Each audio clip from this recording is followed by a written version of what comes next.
네, 오늘 3부는 한미관계 종합 점검해보는 시간으로 꾸미려고 하는데요. 국회 외교통일위원회 여당 간사를 맡고 있는 김영배 민주당 의원과 함께하겠습니다. 어서 오세요. 네, 안녕하세요. 여쭤볼 게 참 많은데요. 예. 먼저 정동영 통일부 장관의 발언. 북한 구성군에 우라늄 농축시설이 있다라는 요지의 발언 때문에 미군이 정보 제공 제한에 들어갔다라는 보도가 있었습니다. 자, 일단 점검할게. 이 구성 발언이 처음이 아니라는 주장이 있습니다. 맞습니까? 예, 그렇습니다. 대통령께서도 분명히 말씀하셨지만 이게 2016년도에 KBS의 보도가 있었고요. 그때가 박근혜 정부 때 아닙니까? 그리고 그 뒤로도 외국 언론에도 여러 차례 보도가 됐고요. 그다음에 CSIS라고 국제전략문제연구소라고 하는 미국의 저명한 빅터차 등이 있는 연구소에서도 보고서가 있고요. 근데 거기서는 또 어제 부인했던데. 그 빅터차가 잘못한 겁니다. 아, 그렇습니까? 네, 보고서가 있습니다. 그리고 로이터 통신도 보도를 했고 심지어는 작년에 조선일보에서도 보도를 했습니다. 그래서 용덕동 구성시에 있는 동인데요. 또 동까지. 예, 용덕동 핵시설이라고 딱 이제 조선일보에서도 보도를 한 바가 있어요. 그러니까 정동영 장관 입장에서는 지난 7월에 인사청문회를 했지 않습니까? 그때 이제 발언을 했고 지금 다시 국회 외통위에서 관련해서 동일한 발언을 3월 6일에 그렇습니다. 한 것인데 그걸 이제 와서 마치 군사 기밀을 사전 협의 없이 유출했다는 식의 공세를 하고 있는 것에 대해서는 사실도 아닐 뿐만 아니라 아주 부당하고 저희가 있다. 이렇게 알겠습니다. 지금 대응을. 그런데 잠깐만 지금 하고 사실 계시죠? 확인 차원에서 다시 한번 여쭤보는데 그 구성 이야기가 나온 보고서가 그 CSIS가 아니라 다른 연구 기관 처음에는 보고서? ISIS라는 보고서 이렇게 기관에서 처음에 보고서가 있고요. 예, 그 다른 기관. 그렇습니다. 예, 예. 그리고 2025년도에 작년이죠. CSIS의 보고서가 있습니다. 아, 거기서도 그러니까 두 가지가 있는 거예요. 빅터차가 그럼 잘못 예, 이해하고- 그렇습니다. 예. 그렇군요. 일단 예. 그거 좀 분명히 잡고. 자, 그러면 일단 주한미군이 정보 공유 제한에 들어간 것도 맞습니까?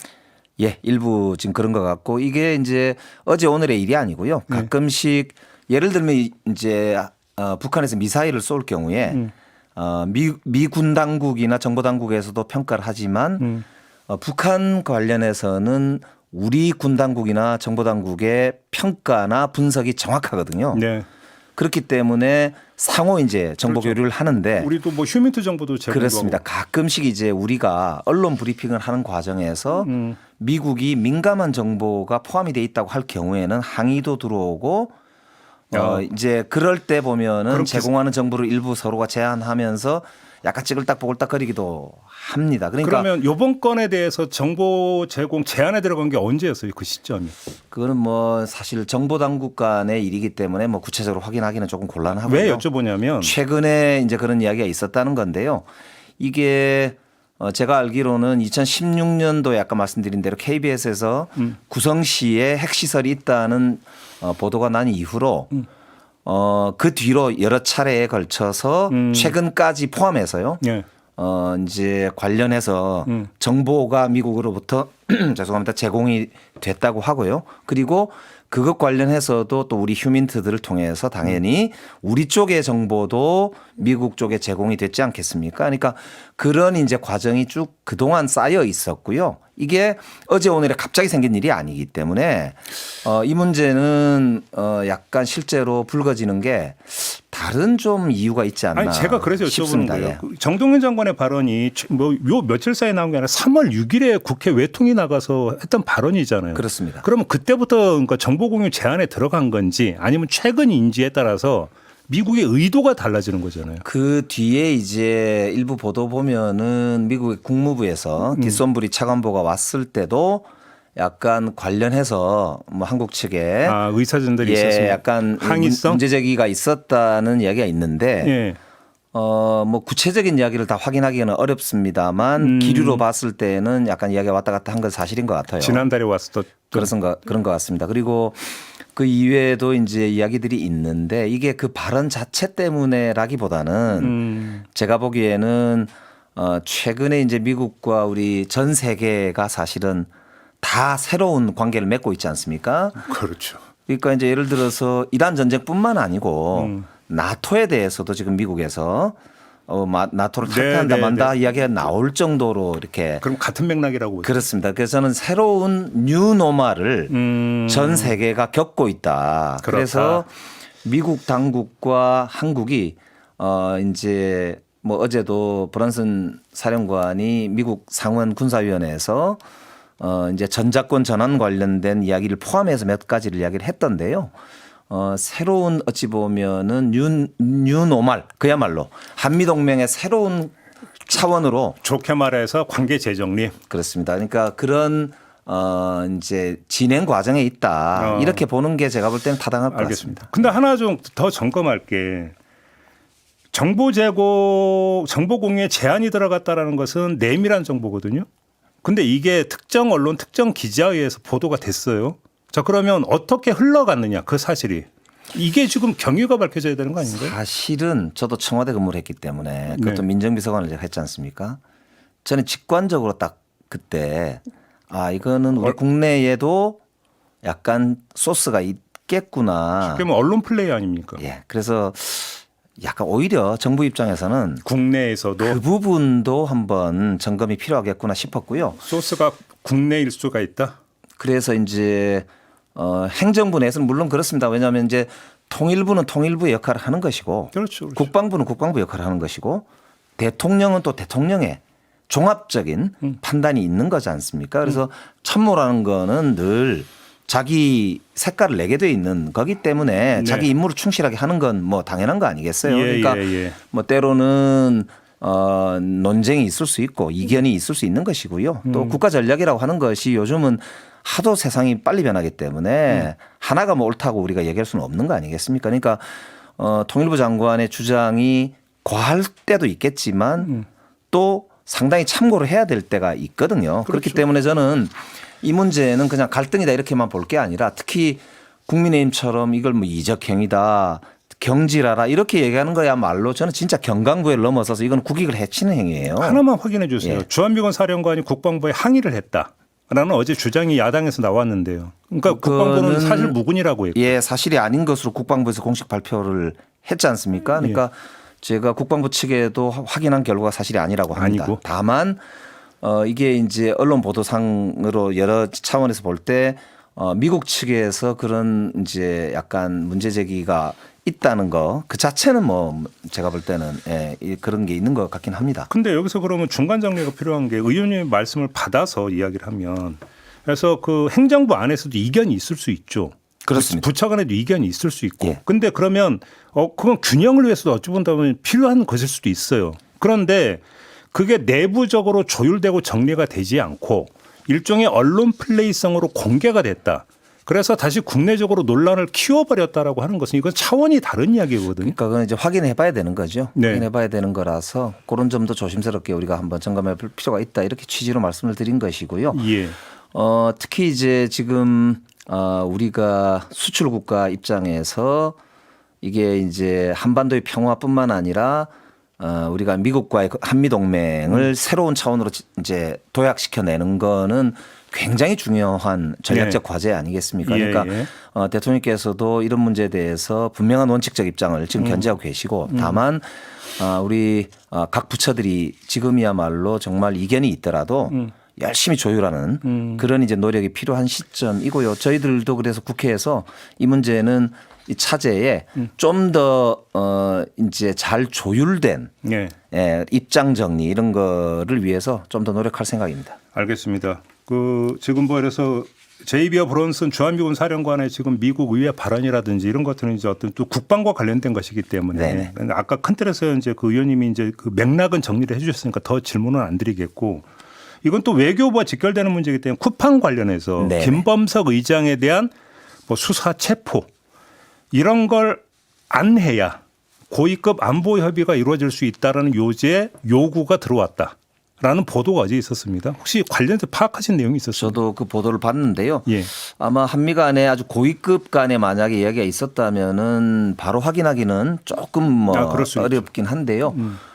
그러나 아시다시피 이제 케빈 워시 차기 연준 의장이 네. 쿠팡의 고문 역할을 했었다고 하니까 쿠팡이 나름 상당히 로비력을 가지고 있구나라고 하는 거는 확인할 수가 있고요. 이제 사실은 미국의 속내는 제가 보기에는 쿠팡 그 자체라기보다는 빅테크 기업들, 구글이라든지 여러 이제 빅테크 기업들이 한국에 진출을 하는 데 있어서 비관세 장벽 그 예, 문제. 우리가 사실은 개인정보 보호 체계나 이런 게 상당히 미국 입장에서는 좀 부담스러운 측면이 있다 이렇게 보여서 쿠팡을 매개로 때리는 거다. 그런 저는 생각을 가지고 있고요. 저도 저 한미의원연맹 간사기도 하기 때문에 네. 여러 차례 미 행정당국하고 의원들을 접촉을 하지 않습니까? 그러니까 그분들의 일관된 게 결국 디지털 빅테크 기업들이 자유롭게 한국에서 영업을 할 수 있도록 규제를 해결해 달라라고 하는 요구를 일관되게 해오고 있거든요. 그러나 그거는 우리의 정보 주권 문제이기도 하고 우리 경제에 직결된 문제라서 이런 부분은 이제 한미 간에 좀 충분한 수기가 필요한 그런 대목이라고 계속 일관되게 설명을 하고 있는데 네. 그거의 연장선상에서 지금 나오는 이야기 아닌가 그렇게 보고 있습니다. 근데 이제 SBS 보도에 따르면 우리 정부는 그거에 대해서 분명히 이제 거절 의사를 밝혔다고 하니까 사실은 논란은 없어요. 다만 국내적 논란은 없는데 다만 미국의 행태가 지금 그 주한미 대사관이 지금 그 하이브 방시혁 의장 출국 금지도 풀어달라고 요청을 했고 요번에 이것도 마찬가지. 이거 다 지금 사법 주권을 건드리고 있는 거거든요. 이거 너무 심한 거 아닙니까? 미국 뭐 쪽 그렇게 행태가. 우리 입장에서는 볼 수 있다고 보고요. 예. 다만 이제 이게 미국 입장에서는 미국 기업에 대해서 부당하게 한국이 간섭하는 거 아니냐라고 이제 문제 제기를 하는 거거든요. 제가 사실은 쿠팡 때문에 미국 하원 법사위에 청문회 자료 제출한 것 중에 제가 그 국정조사 청문회에서 예. 쿠팡에 대해서 몽둥이가 모자라다 이렇게 발언한 게 크게 아마 보고가 됐다고 의원님이 하신 발언이. 예 하더라고요. 그래서 저도 이제 쿠팡이 저한테도 아주 볼멘 소리를 단단히 예. 한 모양인데 예. 저는 우리가 당당하게 이제는 우리가 국익과 주권을 지켜나가는 나라잖아요. 그러니까 그거에 대해서 뭐 우리가 더 걱정할 건 없는 것 같고 다만 미국이 실제로 그런 관심이 있다는 점은 우리가 좀 정확하게 알 필요는 있다고 봅니다. 아 근데 하나 점검하고도 뭘까 앞서서 잠깐 제가 그 제기는 했습니다만 그 지금 미국의 이런 압박 내지 요구가 지난달부터 있었다고 하는데 지난달에 무슨 일이 있었냐면 김민수 총리 미국 가서 벤스 부통령 만났어요. 그리고 나서 발표하기를 벤스 부통령이 한국이 국내법과 체계를 존중한다고 밝혔다. 아니잖아요 그러면.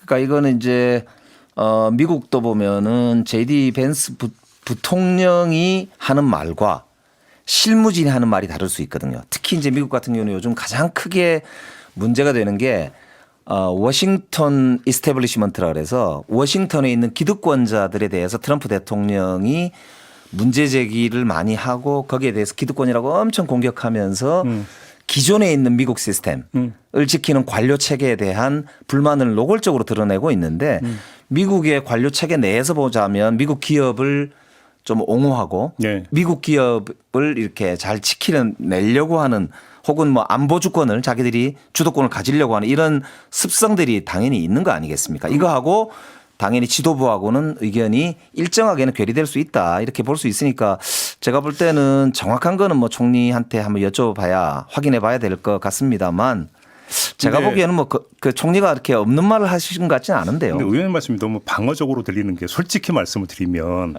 다른 사안도 아니고 상대국 정부에게 사법 주권과 관련된 압박성 요구를 하는데 실무자선에서 했다? 부통령은 몰랐다?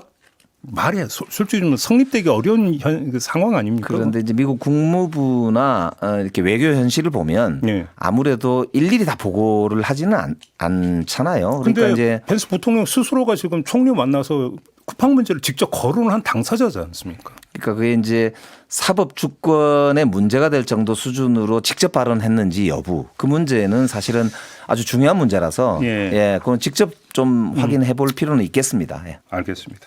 다른 문제로 좀 넘을까? 지금 그 주한미 대사 지명자 미셸 스틸 박. 예. 어떻게 평가하세요? 그분이 한국 출신이니까요. 네. 저희들 입장에서 기본적으로는 뭐 한국말도 좀 잘하시기 때문에 저는 활약이 기대된다 이렇게 평가를 하고 싶고요. 다만 국내적으로 좀 너무 극우적 성향 아니냐는 주장까지 나오고 있지 않습니까? 예, 이제 그 한반도 평화 법안이 미국에서 의원들에 의해서 발의가 됐는데 거기에 반대 의견을 내시고 예. 한 여러 가지 그런 활동들 때문에 그런 우려를 하시는 것 같은데 제가 볼 때는 뭐 공직자가 되시면 공직자로서 역할에 저는 충실하실 거다 이렇게 보고요. 네. 그분이 보니까 어머님이 교사셨는데 이 학구열 교육열이 높으셔가지고 이민을 가셨다 그래요. 그리고 남편이 공화당의 오래된 활동가인 미스터 스틸인데 파워가 좀 있다면서요. 예, 이분이 변호사이면서 공화당의 전국위원회 의장까지 지내셨다고 하니까 공화당을 대표하는 분이셔서 오히려 우리 대한민국과는 정확하게 미국의 의견을 대변해서 네. 함께 논의할 수 있는 주체로서는 오히려 저는 더 괜찮은 활약을 기대해도 좋겠다 이런 생각도 있습니다. 오히려 이제 그 잘 설득하고 소통만 하면 예. 오히려 효과는 더 클 수도 있다. 예, 그렇습니다. 그래요? 오히려 저는 새로운 기대가 돼요. 왜냐하면 현재 이렇게 큰 전 세계적 전환이 오고 있고 한반도에 여러 과제가 지금 있는 상태에서 오히려 핵심 인사가 오는 게 저희들 입장에서는 워싱턴 트럼프 대통령하고 직접 소통하는데 오히려 창구 역할을 하지 않겠습니까? 근데 좀 제가 들은 바로는 이분이 한국을 원한 게 아닌 걸로 알고 있었거든요. 다른 나라, 저 동남아의 다른 나라를 원했는데 그게 안 돼갖고 한국 대사로 지명이 된 걸로 알고 있는데 한국 문제도 그렇게 적극적일까요? 원래 이분이 이제 한 6개월 전에 네. 대사로 주한미 대사로 온다는 보도가 있었어요. 그리고 나서 지금 이제 결정이 됐다고 지금 보도가 난 거거든요. 그렇기 때문에 인사 문제는 뭐 저도 정확하게 네. 알 수는 없습니다만 지금 교민 사회에서도 오히려 기대가 있는 것으로 알고 있고 교민 사회는 예, 왜 예. 기대라는 겁니까? 그러니까 그게 이제 한국 출신 분이 오래간만에 또 주한미 대사로 오는 것이고 국회의원 출신이기 때문에 아까 말씀드린 대로 트럼프 대통령과 어찌 보면 핫라인으로 제대로 이렇게 대화할 수 있는 상대일 수 있다. 그래서 이제 오히려 기대가 있는 것으로 압니다. 한국 출신이라고 하는 기대는 뭐 충분히 갈 수 있지만 사실은 전례가 없는 게 아니라 성킴 전 맞습니다. 대사 있지 않습니까? 네. 근데 그러니까 존재감이라든지 뭐 화려하게 그렇게 뭐 근데 성킴은 커리어 공무원이었고요. 예. 예, 미셸 스틸 박 이분 같은 경우는 국회의원 출신이기 때문에 정치인이고. 정치적인 여러 가지 고려로 봤을 때 트럼프 대통령 스타일을 보면 이 정치적인 어떤 역할 이런 게 오히려 더 중요하지 않나 쉽게 하면 그렇게 보는 거죠. 한미 간의 산의 한 라인으로 활용은 가능하다. 예, 저희들 입장에서 그런 기대를 가지고 있는 거죠. 그러면 이제 국회 외통위 역할도 되게 크겠네요. 예, 제대로 한번 해보겠습니다. 혹시 뭐 그러니까 미리라도 한번 연락을 취해서 만나보실 의향은 없으십니까? 근데 이제 아무래도 그 상원 청문회가 여름 전에 끝날 것이다라고 일반적으로 예상이 되는데 거기 또 오래 걸리죠. 보통 미국 지명자들은 공직에 지명되고 나면 일체 외부와 연락을 안 합니다. 아 그렇습니다. 하면은 오히려 그분한테 신뢰가 돼요. 그래요? 오히려 우리 국익에 잘못하면 통과될 때까지 사전 로비한다 이렇게 돼서 오. 오히려 이제 좋지 않을 수도 있거든요. 예, 그래서 저는 그래요? 시그널을 보내면서 좀 차분하게 기다려보는 게 좋겠다 그렇게 생각하고 있습니다.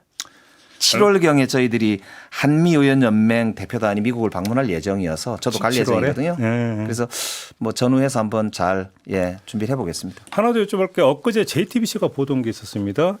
그 12월 3일 그날 밤 그 다음 날 새벽에 김태호 당시 안보실 1차장의 지시로 트럼프 당선인한테 보내는 메시지가 작성이 됐다. 여기서 보면 뭐 대한민국을 기독교적 세계관으로 운영하려고 했다. 뭐 이런 내용이 들어가 있다. 근데 의원님이 그 제가 전에도 상임위에서 폭로한 내용이죠. 그렇죠. 그렇습니다. 그때 당시만 해도 제가 이렇게 어마어마한 제2 내란 사태에 준하는 정말 이건 외환죄하고도 네. 직결되는 이 사태에 대해서 특검이 제대로 수사를 안 하더라고요. 제가 그때 이게 이제 한미 관계를 고려해서 그런지 네. 어떤지 이런 것 좀 생각이 들 정도였는데 지금에라도 저는 이 외환죄 적용 여부나 네네네. 혹은 아니면 제2내란 과 연계된 직결된 부분이기 때문에 이건 철저한 수사가 필요하다 이렇게 촉구하고 싶습니다. 그러면 그 최소한 김태호 전 1차장에 대해서 내란 중요 임무 종사 혐의는 적용이 가능하다 이렇게 보십니까? 예, 저는 그렇게 보고 있고 이게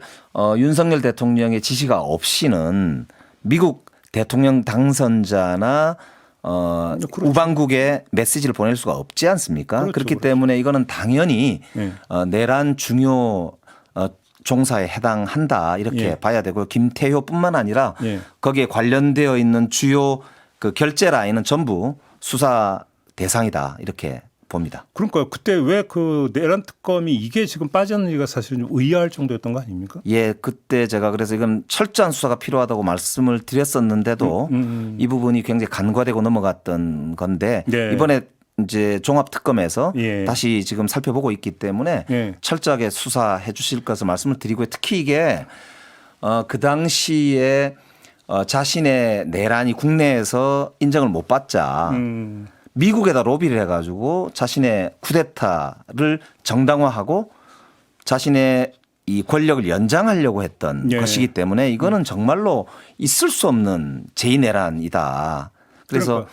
예, 이거는 뭐 반드시 단죄가 필요하다 이렇게. 그러니까 보입니다. 그 안보실 관계자들이 지금 2차 종합특검에서 진술한 거니까 김태호 1차장의 지시에 따라서 그게 작성이 됐다는 진술까지 나왔다라는 거니까. 그렇습니다. 그게 처음에 보면 외국 언론에 먼저 보도하라는 지시가 있었던 걸로 있었고. 파악이 되는데 그거를 그 당시에 우리 외교부 담당자 직원이 거부했다는 거 아닙니까? 그렇죠, 그렇죠. 그러다 보니까 그게 안보실로 재차 가고 그거를 이제 공문도 보내면서 외국 언론에다가 대통령실에서 직접 작업을 하고 뭐 네. 이런 이제 과정도 있었던 걸로 파악이 되거든요. 하나만 더 여쭤보겠습니다. 오늘 여쭤볼 게 참 많은데 모신 김에 그 장동혁 국민의힘 대표가 가서 만났다는 미국의 그 뒤통수만 나온 국무부 차관보 있지 않습니까? 의원님은 누군지 좀 아시겠던가요? 보시니까? 보니까 아는 분 같았습니다. 예. 누군데요? 그 공개하기는 곤란하고요. 뭐 추정이라고 이게 단서를 달고 말씀해 줄 수 있지. 그러니까 어느 업무를 맡고 있는 차관보입니까? 지금 이제 우리 동아시아 쪽 업무를 이제 담당하고 있는 라인으로 이제 보이는데요. 예. 아마 이제 벤스 부통령 이상은 만나려고 예. 시도하지 않았나. 그러니까 이틀이나 연장하고 했던 것 같은데 결국 완전히 이제 속골이도 안 되는 예 이제 분을 만난 셈으로 된 건데요. 저는 장동혁 대표가 좀 솔직하게 얘기했으면 좋겠는데. 솔직한 내용이 뭔데요? 어떻게 보시는데요? 아니, 그러니까 이제 부정선거론이나 아니면은 이재명 친중 정부론 이런 걸 띄우기 위해서 미국 고위급을 만나려고 했는데 예. 그러다가 못 만났다 이렇게 좀 솔직하게 얘기하면 참 좋지 않을까 싶은데. 왜 그렇게 불발이 된 그 배경이나 원인은 어떻게 진단을 하세요? 사전에 좀 준비가 덜 됐다고 보십니까? 미국 쪽에서 다 아니, 미국 공화당 정부 입장에서도 지금 장동혁 대표와 만나서 무슨 이야기를 하겠습니까? 실익이 없다. 그렇습니다. 지금 정말 이란 사태를 비롯해서 한국과 앞으로 풀어나가야 될 이제 일이 얼마나 많은데 예, 이재명 정부와 제대로 일을 하는 게 지금 미국 대통령의 관심이지. 알겠습니다. 예. 아까 그 차관부 여쭤봤더니 지금 많은 분들이 궁금하다고 지금 댓글 달아주고 계시는데 동아태 담당하시는 분이다. 그리고 아까 그렇게 분명히 말씀 주신 예, 거죠? 이게 외교상으로 네. 예, 이거는 예. 그렇게, 여기까지만 그렇게 예, 추정된다. 양해해 주십시오. 그죠? 동아태 담당으로 추정된다. 네, 알겠습니다. 마무리하겠습니다. 고맙습니다, 의원님. 예, 감사합니다. 김영배 민주당 의원이었습니다.